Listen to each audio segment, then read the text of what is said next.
All right, episode 10 of Winded City Countdown. A milestone, gentlemen.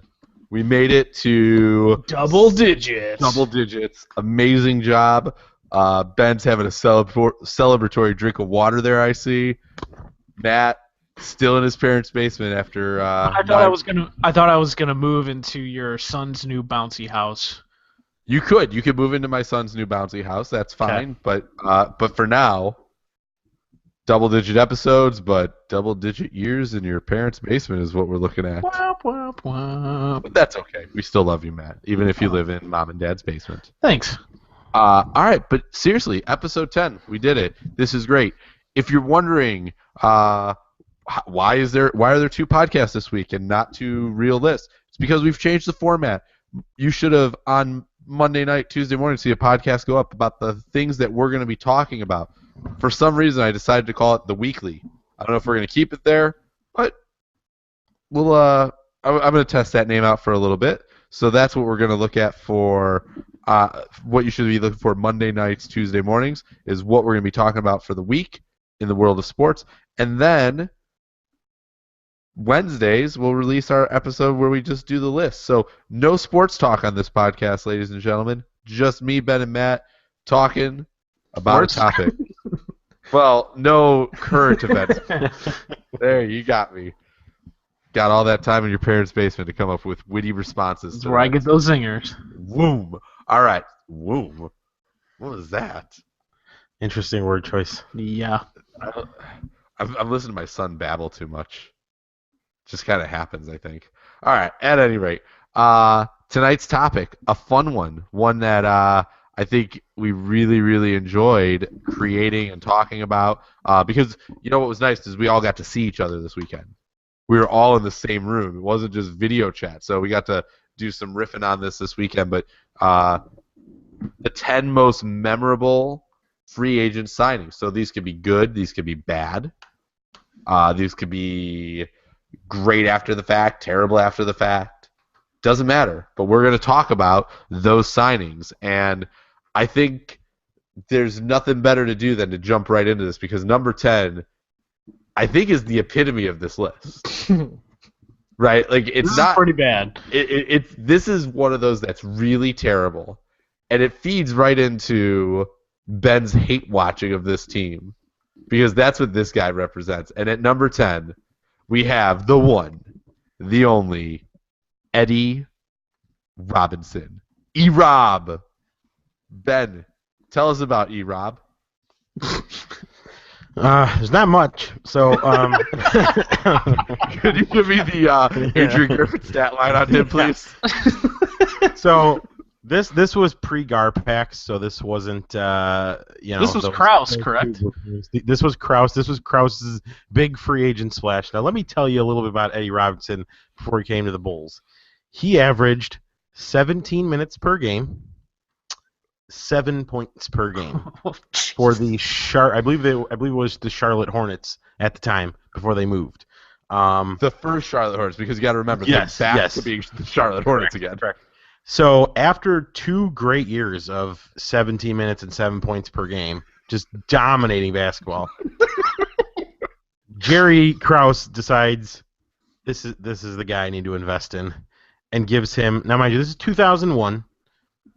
5 years. $2,001, Matt. Okay, 2001. 5 years, $32 million for a guy who averaged 7 points a game. 7. And just to tell you, spoiler alert, it didn't get any better with the Bulls.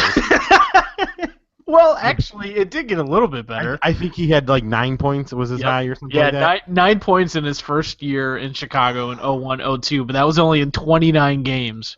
Yeah. And he only started 12. Yeah, just a complete pile of shit. Like, they gave 5 years, $32 million for a guy who was going to be like an 8th or 9th guy off the bench. Was this the same year as Tracy McGrady? And No. This was like Chris Webber, I believe, was a free agent that year. Oh. Was McGrady? I don't remember if McGrady and them were before or after. I think they must have been after this, like a year or two after this. Because I feel like they cleared out Robinson's salary somehow, and they tried to. But man, this is just like the epitome of the Bulls. Like you're gonna see like the next like 3 on the list. It is Bulls free agents.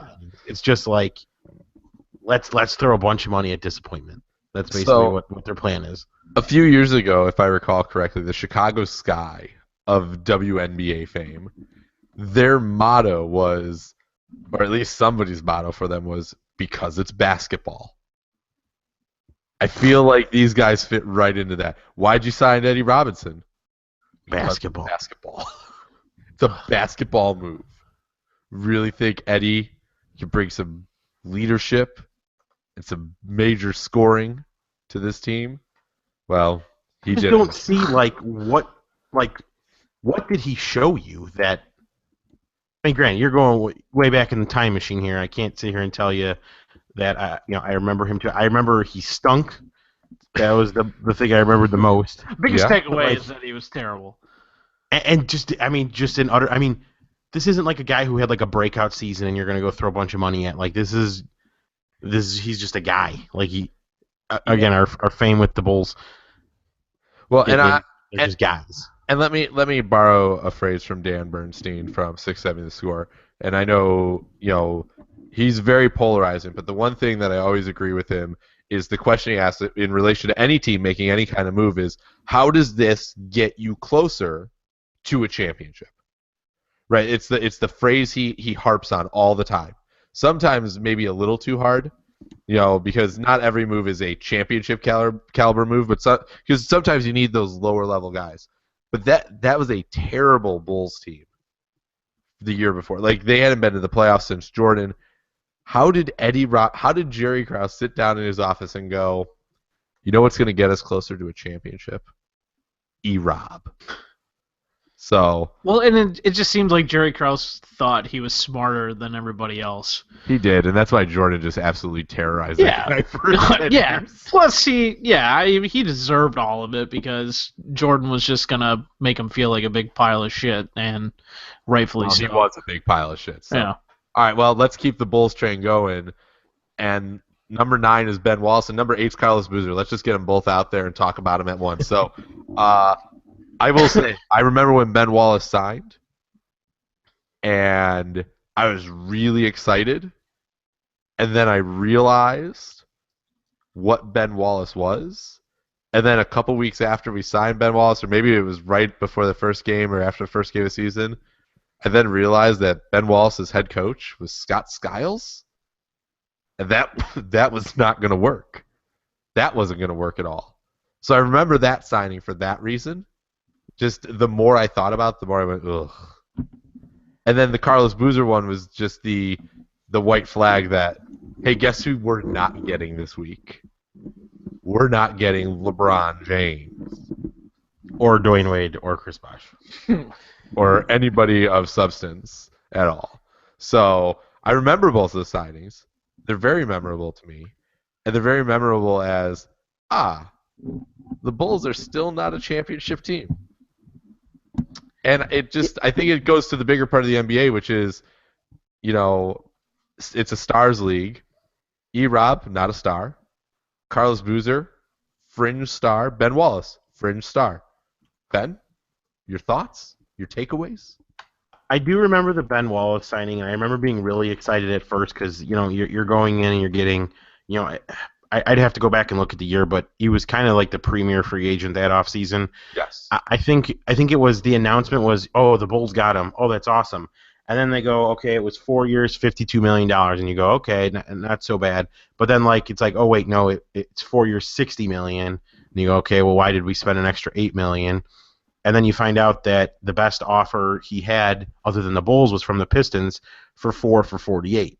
So it was one of those things where it's like, and if I remember correctly, it was like the Pistons basically said, take 4 years, 48 right now, or don't come back, kind of thing. So it was like you were basically betting against nobody, and this is going to be similar to another guy who's on our list where you just outbid yourself twice, and just put a lot of money into a guy who was going to be nothing more than what he was. I mean, he was a great defensive player while he was in Detroit, But I mean, again, remember you got him, and he was what 32? Yeah, I he wanna say was. that. Mm, 31, yeah, I think 32? so. He was So- definitely on the wrong side of 30. So it's not like you were getting a guy who's in his prime. You're getting a guy who, at best, you were going to get another year or two of his golden years. But the other thing with the Ben Wallace trade is this led to trading Tyson Chandler for P.J. Brown and J.R. Smith. Well, then you traded J.R. Smith for 2 second-round picks. So it was just kind of like, it was one of those things. Again, initially it's great, and then you start digging into it, and you just go, God damn it! Why did we give all the money to Ben Wallace? And then Carlos Boozer, Scott, you said it yourself. Boozer was a great. He was a good player with Utah and Cleveland before Utah. And he was still a good player with the Bulls. I mean, let's not say he was bad. there's that bad, sort of taste in everybody's mouth with him because Boozer's biggest problem was he wasn't LeBron. exactly, or He Chris wasn't Bosh, one of the or other Dwayne three, Wade. yeah. Yep. And then they tried to sell it as like, oh, we got Boozer, and now we got this great bench mob with. We basically signed the Utah Jazz that offseason. You got Corver, you got Brewer, you got Boozer, and they were a good team. I mean, this is when they started, making the playoffs consistently, and they were right there. You had Derek. Well, they went to the Western Conference Finals that year. Yeah. And it's just, you don't want to say. I don't want to say that it was like a dismal signing, like just, but it was like you said, it was just the whole like we missed on everybody else, and that's basically sums up like the Garpax regime, and it's just they set themselves up for like this big great thing, and then nothing. Well, and I think also going back to the Ben Wallace thing, right? It was you sign him, and you're still sitting there with that core of Ben Gordon, Captain Kirk, Luol Deng, and you're just going, and just a refusal to move any of them, refusal to, turn your, Bill Simmons always talks about when he does his trade value is, can you trade change for paper bills, right? Because, that paper is worth more, not worth more, but you'd rather have the paper than the change. And we had a lot of change on that team. You can always find spare change. Right, you always find yourself spare change. But, man, to be able to turn some of that spare change into some dollar bills would be really nice, and the Bulls had those opportunities and just never took advantage of it. So the Bulls round out the bottom of our top 10 list at 8, 9, and 10. Boozer, Wallace, Robinson, and they don't show up again, which just goes to show you the Bulls' history in free agency is kind of a Bad. big old dud. Real quickly though, the one thing that we did get from Ben Wallace's signing were those sweet Big Ben shoes from the Starberry Corporation. Yeah. via Stephen Barry's. I once owned raise your a pair hand of if you. those. I definitely had a pair. Oh yeah, Alex got it for me. I had the white and red ones. Those suckers were awful shoes, but I thought they were cool, and they're like $9. I don't Good know old what Stephen Barry's business model was. Because it's like, hey, It was awesome. come on in, get a hoodie for $6. Okay. How are you making money off of this? I'm sure there's some child over in some third world country that their fingers are bleeding to give me that $6 jersey. Nonetheless, I still bought it. Side note, I had a pair of Stephen Barry jeans that lasted like 8 years. Alex made me throw them away. Like, I'm not kidding, like 3 years ago. Why did she make you throw them away? I don't know, because my fashion sense sucks. Why'd you listen? Happy wife, happy life, or whatever they say. Whatever. Overrated. Oh, yeah, okay. Yeah, I know, right? All right, let's move on. Katie must be asleep. She is. Shut up. I don't want her to hear this. Number 7, we're going to go to the lakefront, and we're going to talk Muhsin Muhammad. Moose. Matt, Ooh. Mr. Bears, the writer. Tell me about Muhsin Muhammad. I never liked Musa Muhammad.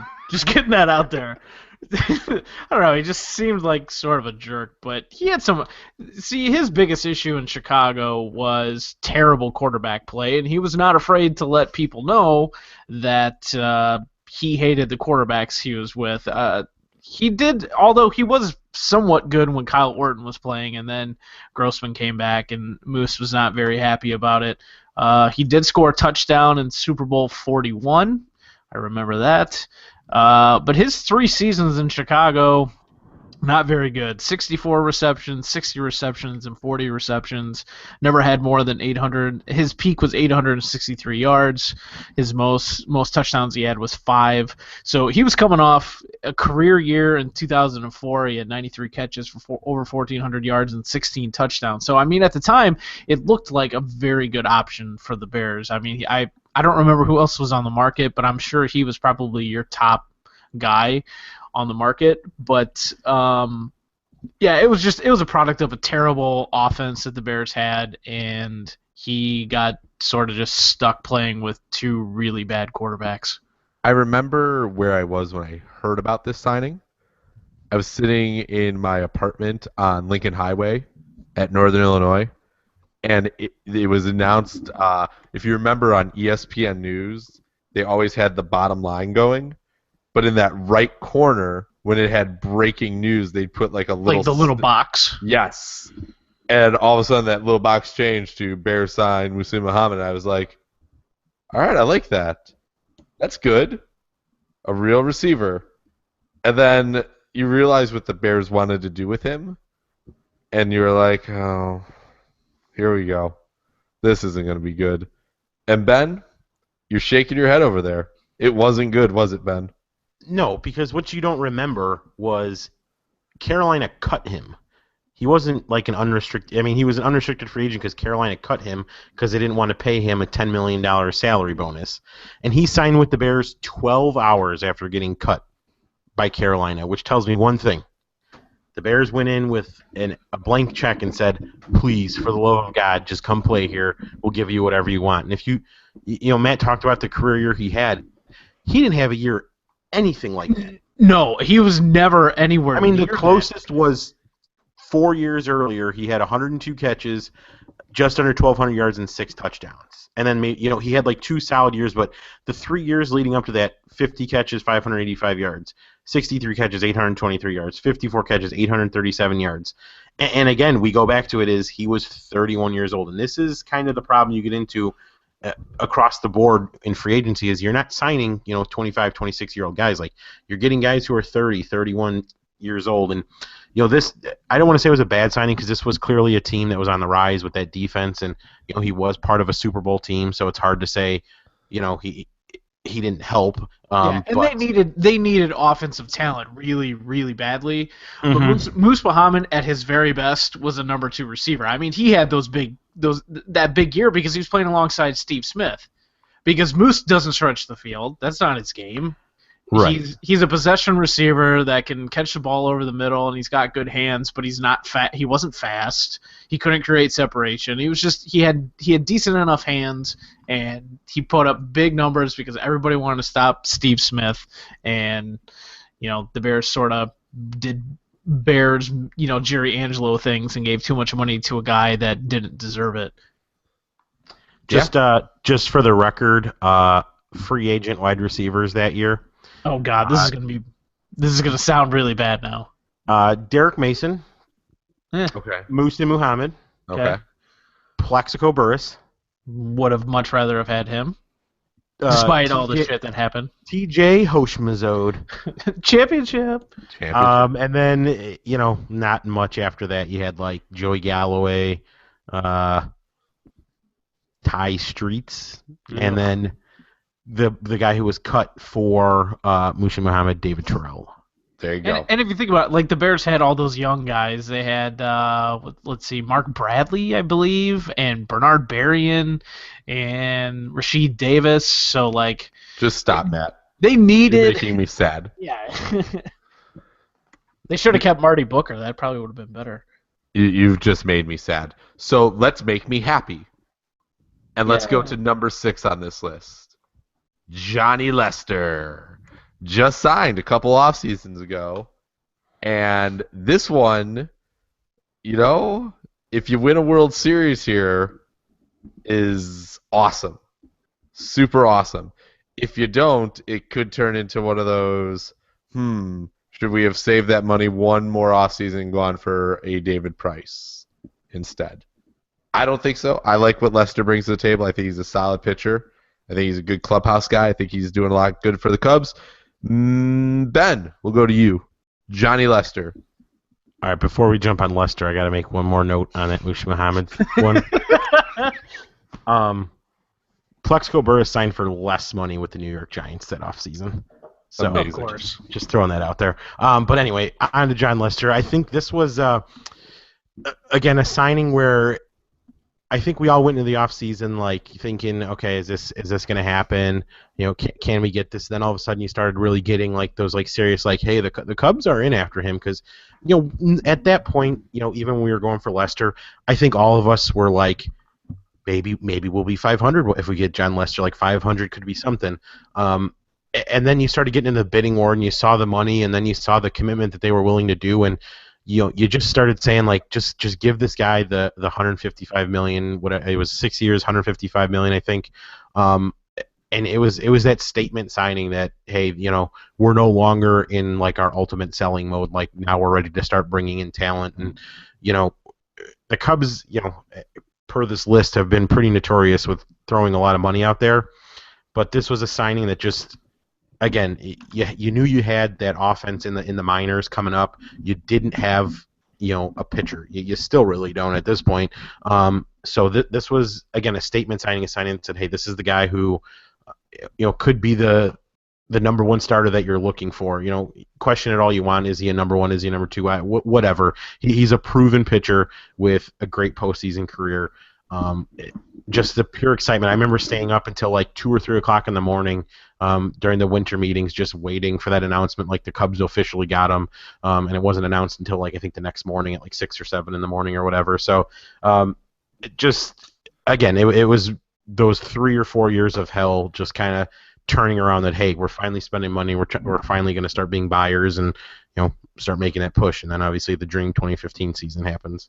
Yeah, and go ahead, Matt. Well, yeah, I would to jump off or to go off of Ben's point. I mean, it was really the Lester signing, and even to what you were saying, Scott. You know, it's one of those things. If the Cubs win a World Series and during his time here, then it's a moot point. It's, you know, it was a great signing, whatever. But it really was the signal of like, this is where things start moving forward, where before, you know, like Ben said, there was 4 or 5, whatever it was, years of just terrible baseball. Uh-oh. I think we lost Matt. Yeah, hopefully he'll come back. Anyway, just going back with kind of what he's going with, it's just exactly what I said with the, you know, 4 years of terrible baseball. You had, you know, Lester kind of shoring things up and really making the push. So, did we get him back here? Still working on it. He left. All right. It's all right. We're gonna keep going. But yeah, I think the culmination, adding, you know, a premier pitcher. I mean, this was a guy like you outside of the Madison Bumgarner postseason run that he had. You know, this is the guy. What's his World Series ERA? I want to say it's like 0.25 or something like that. Yeah, it's so again, just a proven guy for him to come in and pitch. And you know, the one thing that I always go back to with this is they talk about, people always get so worried about the contracts that these guys get, and that bothers me, because this isn't your money that you're spending. Like this is a team who's spending the money. This isn't you. I think though, if you want to look at it through the scope of, that's too much money because now that's gonna prevent my but it's team. not like that. You have to realize the team. Like this is the Cubs. This isn't, you know, this isn't the Miami Marlins. Like the Miami Marlins just gave Stanton, what was it, $300 million over Right. 10 years, whatever it was. Like that's their contract. They're not going to go do another one of those. Right. You know, a team like the Cubs, the Red Sox, the Yankees, you know, they can afford to do multiple big contracts. I mean, that's what bothered me, is that the Cubs knew that in a couple of years they're going to have an ultimate amount of cash flow with, once these renovations are done, you know, they get the new TV deal. You know, this is money that it's not going to make a difference at the tail end of this contract. So that's why I said, you know, everybody was like 6 years, 120 is the max I want to go. No reason not to go to 150, 160. Whatever it took really at that point was what you had to spend to get them. Right. But again, though, if we would have gone into this offseason and said we can't get anything else or anybody else at all, and we're strapped in, the team that we had last year is going to be the same one this year, I think you know, that's a fair concern as a fan to have. But my point with David Price when I opened this was, if you don't win a World Series, could you go back and be like, man, if we wouldn't have signed Lester, do you then get David Price? And I know there's a ton of what ifs in there, but you really could look at it and go, it opens up that criticism. But the Cubs proved us wrong, or not wrong, but proved that they are going to just keep spending money when needed because they signed a guy that will come up later on this list. Matt, you're back. Are you there? Am I here? Can you hear me? You are here. You are here. Hey, that's only happened twice now. I don't know what that was, but it sounded like a good conversation I missed. You just froze. It's okay. We just talked about John Lester, and don't worry about the money. It's not your money. It's the team's money, and the Cubs have more money coming, and hopefully that money buys a World Series at some point. All right, number 5. This is the original Milton Bradley, I kind of feel like. Because this guy was like a head case, if I remember when I was a kid. Yeah, but he was way better than Milton Bradley. Yeah, he was. A million times better. Chicago White Sox sign Albert Bell. Ooh. Was this steroids, right? I mean, definitely steroids? Yeah, I'd have to say so, right? I mean, that's the most logical argument, but I don't know. That guy was something else. Hell of a baseball player, terrible guy. Ben, steroids? Probably. But God, man, this guy had just like video game numbers when you look at it. I mean, even the 2 years with the White Sox. I mean, yeah, he was damn good. Especially the last in was 98. 49 homers, 152 RBIs, OPS at 1055. I mean, good Lord. I mean, God, you don't even see that. Baseball like was just stupid. Yeah, in the 90s. like, you go back and look at hitters' numbers in the 90s. Baseball was dumb. And how fun was baseball then, though, too? I mean, I know that's an argument for another day, but that was some damn fun baseball. Yeah, it really was. I mean, yeah, do you remember going to Sox Fest the year they signed Albert Bell? Yes, of course. So got a baseball signed by Robin Ventura and Ozzie Guillen. We do. I wonder if that ball's worth something because it's now the last 2 managers of the White Sox. I doubt it.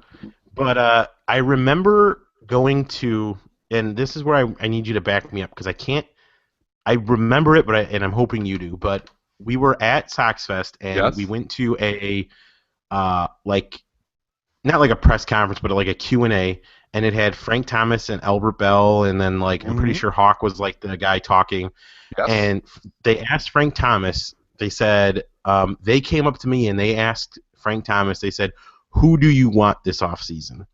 And he said, my options were Albert Bell, and I swear to God, he said his other option was Barry Bonds.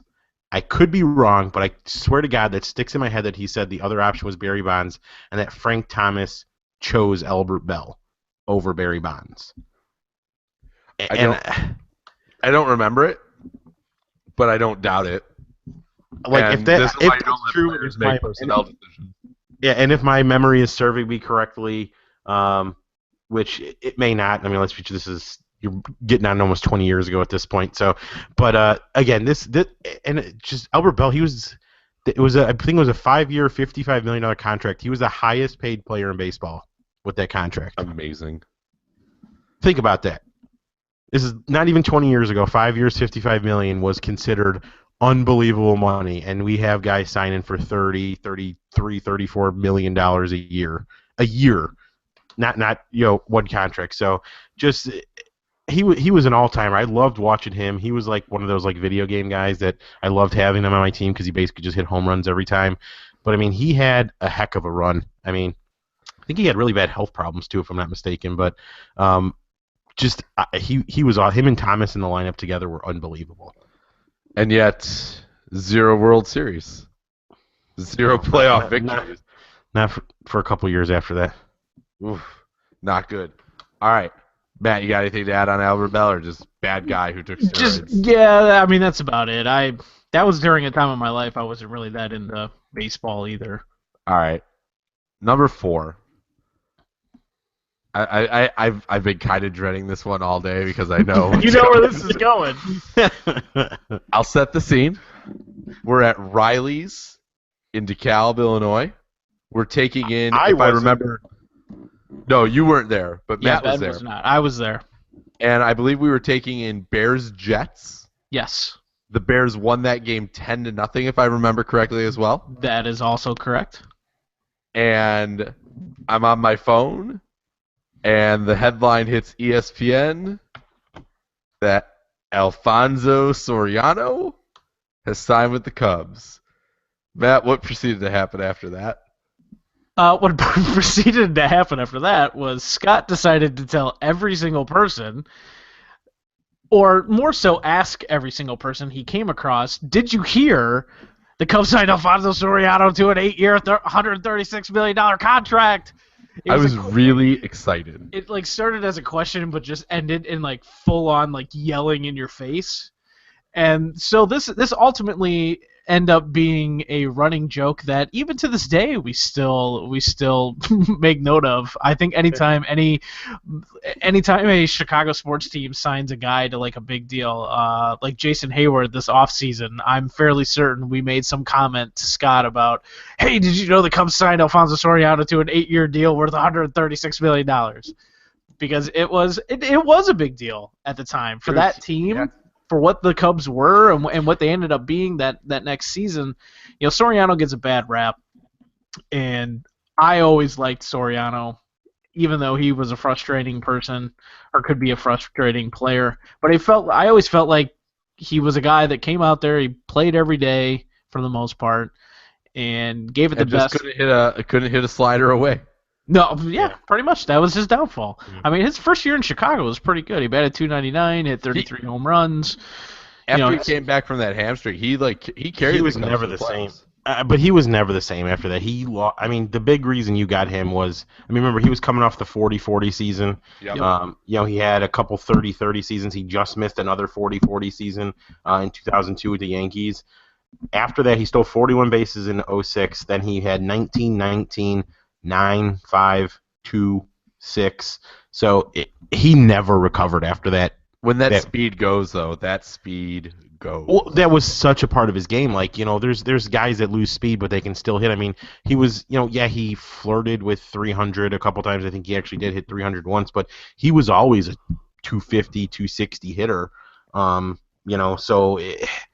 he lost that speed, I mean, he lost half his game. His defense was horrible. I mean, he had a rocket arm in the outfield, but man, he was bad. He took horrible angles. And he had that stupid hop that everybody like went crazy over, that he would hop before he catch pop flies, which I never had an issue with, but people seem to go absolutely crazy because they had to nitpick everything because of the amount of money they paid on or spent for him. But well, and that's on Jim Hendry. Jim Hendry, he outbid himself. Right.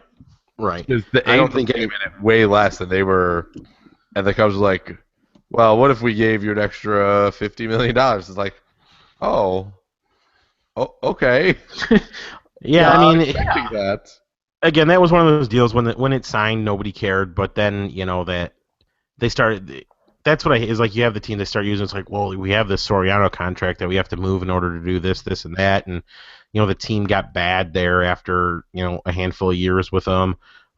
So it was just not only were you bad, but you had that contract just weighing you down. You couldn't move it.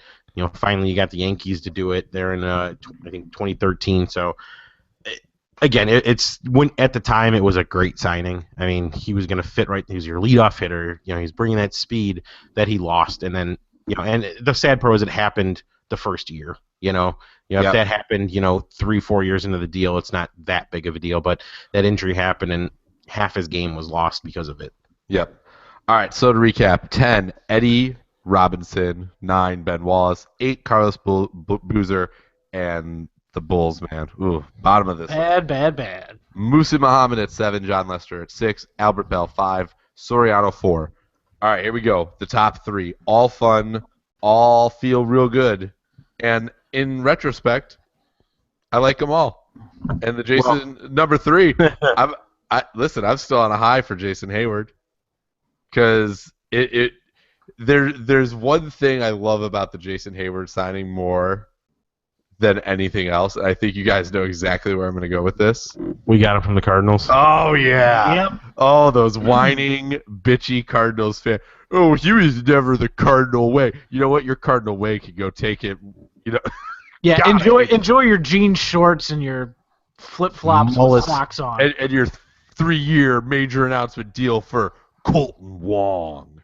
Yeah, we got The Wong.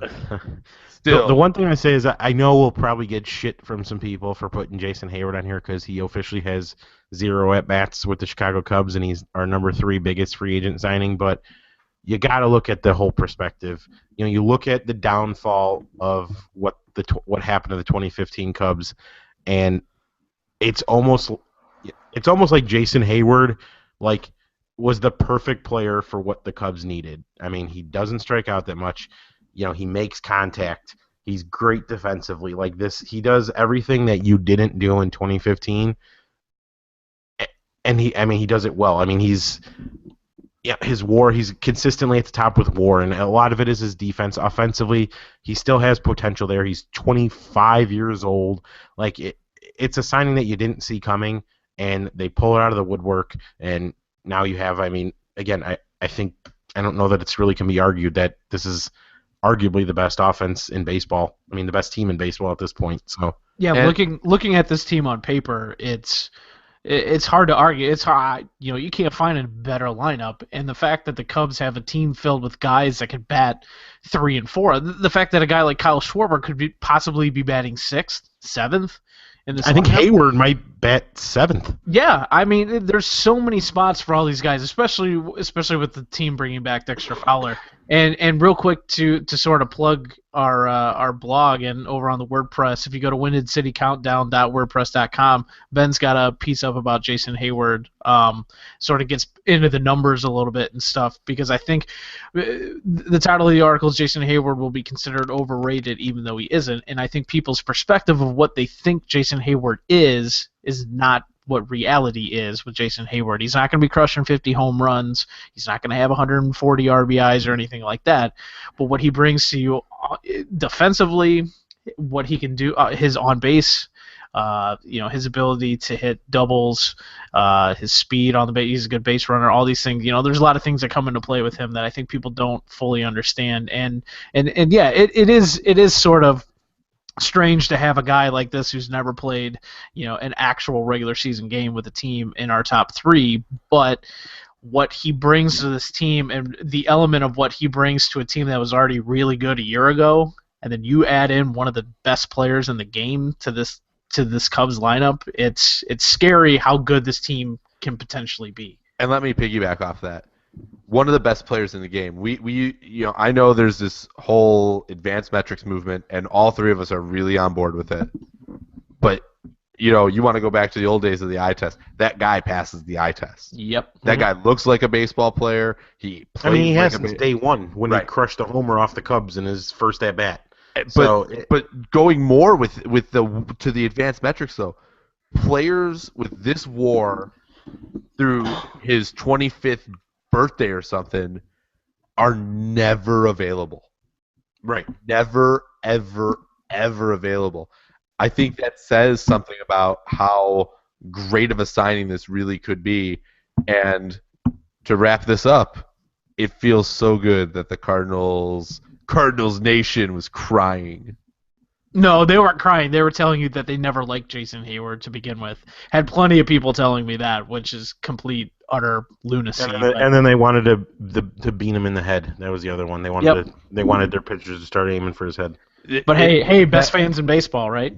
That Cardinals team could get real hairy if Yadi Molina is not behind the plate either. I don't think people understand. I just lost Peralta for 3 months today too. Yeah, I don't think people understand how great of a catcher and caller of pitches Yadi Molina is. One of the best to ever do it. Yes, I don't think people understand that if that guy's not right, that pitching staff won't be quite as good. I mean, you saw it in the postseason. It felt like when he was just not really there, like that team just didn't feel like it had the same cohesiveness. All right, here we go. I mean, let's not pretend like Yadier Molina is like the best player ever, though. No, but I But think in relevance to the position and more so strictly from a catching and game calling point of view, I think it's and that's hard to quantify obviously, but I think it's hard to even name anybody off the top of your head that comes close to what he does, what he brings to that pitching staff. so. I think there could be. Let's just hope there's a drop off for the Cardinals because I really just hate them. I think we'll get into it in our baseball preview show, but I think it might be done for them. But that's just me. So All right, well let's hope you're right. All right, number 1 and 2. Let's finish these off and keep this going. Number 2, Marian Hossa. Interesting fact. And Ben, if you don't remember this, I don't blame you. But I remember the year before when Hossa signed that 1-year deal with Detroit. I remember the first thing I think I texted you was maybe Hossa is signing a 1-year deal because he ultimately is going to come to Chicago next year. Do you remember me telling you this at all or no? I don't. Okay, so we've at least we both have one tonight, right? You've got the Bonds thing, I got this. But I remember when he signed in Detroit, I went, well, that's not too bad because maybe the Hawks can get there next year. And then the Hawks got there next year. And this is a signing that I've loved since day one, and I don't care how it ends at this point because it looks like it's not going to end the best because he's starting to fade. But man, this guy's a monster. Matt, monster, yes. Completely agree. And the thing with Marian Hossa is I think people will look solely at goals or point totals, which obviously, I mean, they hold relevance in the game of hockey. They do. But the things that Marian Hossa brings as a two-way player, How he's never won a Selke is beyond me. It's crazy. And how strong he is with the puck. Mm-hmm. When he has the puck on his stick, he is one of the absolute best at keeping control. Like I'm sure there's a way of looking up to see like what his giveaways and stuff are, and I'm sure he's probably near the bottom consistently, just because he's that good with the puck on his stick. He's what he brought to that team, what he brought to that top line, and the fact, you know, for a long time when the Hawks were running that sort of break glass in case of emergency line with Hossa Taves and Patrick Kane. He's been something special to watch while he's been in Chicago. He's lived up to that contract and more, in my opinion. And the fact that he's 37 years old now, he's had a little bit of regression and stuff this year and really the last 2 years, I think. But he's an important piece of this team, and I think once the Hawks get him back, hopefully sometime soon, he can make a big difference. Ben, Marian Hossa? Yeah, I mean, just kind of piggybacking off what you guys said, it's the fact that this guy can literally play in every situation. He can play on the power play. He's awesome on the penalty kill, even strength, you know, just everything. I mean, he dominates the game at every level, and I think, yeah, going back to what Matt said, you know, you look at, you know, points and, you know, obviously that's important, but it's the other things that he does that, you know, the casual fan doesn't necessarily see and understand. But, you know, you saw that. I remember when they signed him, and going back off to like his contract. I think I mentioned it to you guys before. You look at the way it's set up. I mean, this year or next year are probably it for him, because I think after next year, his base salary is like $1 million. Now he's got the $5.5 million cap hit or whatever it is, but he's only actually earning $1 million a year. And let's face it, he's not going to play hockey for $1 million a year. I mean, he's not gonna retire though. I think there's gonna be a shoulder injury, right? And he's gonna go on the long-term injured reserve, and that'll be that. And who knows? He might end up doing one of those things where when there's another lockout in 3 more years. Because how many years are left on this deal? Is there 3 or 4? I don't know. He could end up being one of those buyouts at the lockout where the Hawks are like, yeah, we'll buy that out so we can get the cap hit off the books, knowing that, you know, they get $5.5 million off the books and it's only going to cost them $1 million to do it. All right, and our number 1 on the list, Julius Peppers.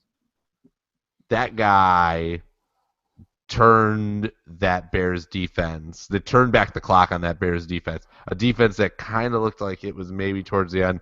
and he came in and fixed a whole lot of problems and almost took the Bears to another Super Bowl. So, Matt, Julius Peppers, our number one. Awesome signing, really, really good signing, and he's another one of those players that I feel like people don't fully appreciate what Julius Peppers was when he was in Chicago, especially his first year. He only had 8 sacks, then he had 11 sacks, 11.5 sacks, and 7 sacks. Okay, those are down in comparison to what Peppers was at his peak with the Panthers, but what he brought to that defense, he was terrific against the run. He set up his other defensive end and a bunch of defensive ends that weren't particularly all that good anyways. And Peppers was the type of guy that I never thought he was a guy that was taking plays off. He added credibility to that defense. He fit Lovie Smith's scheme very well. I mean, at that point, the Bears had Brian Urlacher, Julius Peppers, Charles Tillman, Lance Briggs. I mean, that's Shea McClellan. Shea McClellan. I mean, Julius Peppers to me is undoubtedly a first ballot Hall of Famer without a doubt. I think he's that good. It's tough to say revolutionize the game, but he was such a force for so long, and the things that he did in Chicago, to me, I think people will always underrate his game, but I think that signing meant so much to that team. And isn't that the thing where like Lovie Smith was on his doorstep or whatever it was, the rumor, the moment free agency started? Matt's going haywire here. Matt kind of got cut off there, so we're gonna cut him off because he turned into a robot. But we get Matt was going on with the Lovie Smith on his doorstep at midnight story or 12:01 with a big old sack of money, and yeah, it was one of those blank check deals again, and I think like what Matt said, he was the best defensive end in football when the Bears signed him. Yep. He did everything. I mean, he could drop back in coverage. He intercepted passes. He forced fumbles. He got to the quarterback. He was never a guy that was going to flirt with the single season sack record because he was a true 3-down defensive end. Like he did everything. He would drop back the coverage, like I said.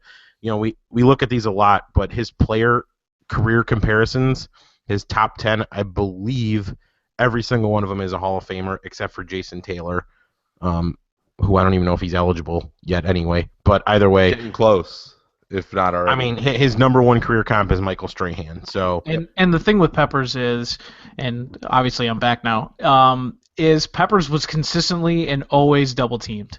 Mm-hmm. Always. Offenses knew that they had to double team him. He either had a tight end on that side, an extra offensive lineman on his side, a chipping running back on his side. So he's dealt with that crap his entire career and still been unbelievably productive. I think the one thing about this contract too was there's a lot of excitement when it was signed, but I don't think a single person thought we were still going to get this Julius Peppers for the amount of time that we did. Because he could have just as easily been like, I'm gonna take I'm gonna go on the keep getting them check all-star team, and just collect my check and ride off to the sunset. But he wants to play, and keep playing and play at a high level. And now he's up north in Green Bay. The last 2 years, yeah. And he's up in Green Bay now, and he's still doing real well up in Green Bay, like playing a new position too. I mean, that guy, he's a physical freak and an all-time great, and I'm glad that I got to watch him play some awesome years. And that first year was still a prime year for him when he was in Chicago. I remember we went to a game, and the three of us just talked about how we were going to spend so much time just watching what he does. Yeah, and we did. And it was awesome. I remember, I can't remember what player it was, but they always talked about Peppers would come to camp, and he never worked out. Like, he never lifted or anything like that. He was just a freak athlete, and that's the only way you could explain him. It's like he's like, I would put hours and hours and hours in the weight room getting myself ready, and Julius Peppers shows up and he runs me out of the gym type stuff. And I think that's what it was. He was just a giant freak athlete, and he played just at a high level and still playing at a high level. Again, this was my number one, and it's will be for the foreseeable future, unless Jason Hayward wins this World Series. But I don't see anything topping Peppers right now. So yeah, I think I had hosted number one, and mainly because we've won 3 cups, And I wanted to mention this with Hossa. Always cool to think about like what Taves' career arc is now because of him. Right? Like Taves was a great player already when Hossa got here. Like how much better is Taves because of Hossa? Just like Peppers made so many players better when he was here. That's the mark of a truly great player. So we did it. And we're just at that 50-minute mark. So that's great. And this is why we're splitting it up into 2 podcasts so that we're under an hour whenever you want to listen to us. And you can listen to what you want. A list of the things that we're talking about in the current sports world, or a list of things that doesn't really matter. So, recapping the list: 10, Eddie Robinson; 9, Ben Walls; 8, Carlos Boozer; 7, Muhsin Muhammad; 6, John Lester; 5, Albert Bell; 4, Alfonso Soriano; 3, Jason Hayward; 2, Marian Hossa; and number 1, Julius Peppers. Great list. Felt like that was one of the better ones we've done. I agree. This is a strong list because the free agent ones I think are easier because we did the trade when the most memorable trades, and that's a product of hoping other people pan out and all this stuff and yada yada yada. But this one it's so singular and it's easy to look at, and all of these sans the Jason Hayward that obviously we spoke about, but the fact that you could look at these and say that was really good or that was really bad. Yeah, and you could just appreciate it for what it was in the moment. So this has been our list for the week, the free agents. Next week, we're going to do some talk about March Madness. So that'll be fun as the tournament gets started. It's one of my favorite times of the year. We'll have a piece up by the end of the week from Matt Urich talking about, what are you going to talk about, Matt? I forget. You mentioned Lovie Smith, what Lovie Smith's hiring means for University of Illinois and that football program. And you never know, we might have some surprise nuggets along the way, maybe one from Ben that comes later this week, depending on when he writes. But that should be good. So, any last thoughts? I've got none. Ben's got none. Matt shaking his head no, he's got none. So then, subscribe on iTunes. Subscribe on Stitcher. Rate us on iTunes. Follow us on Facebook at Winded City Countdown. Follow us on Twitter at Winded City CD. Email us if you have any thoughts, comments, concerns, if you just want to have a little emotional outburst. Whatever you want to do, follow us, find us, support us. We love all of you for listening and appreciate it every day. So for Ben Russo and Matt Urich, I'm Scott Sternal. Thanks for listening, and have a great rest of your week.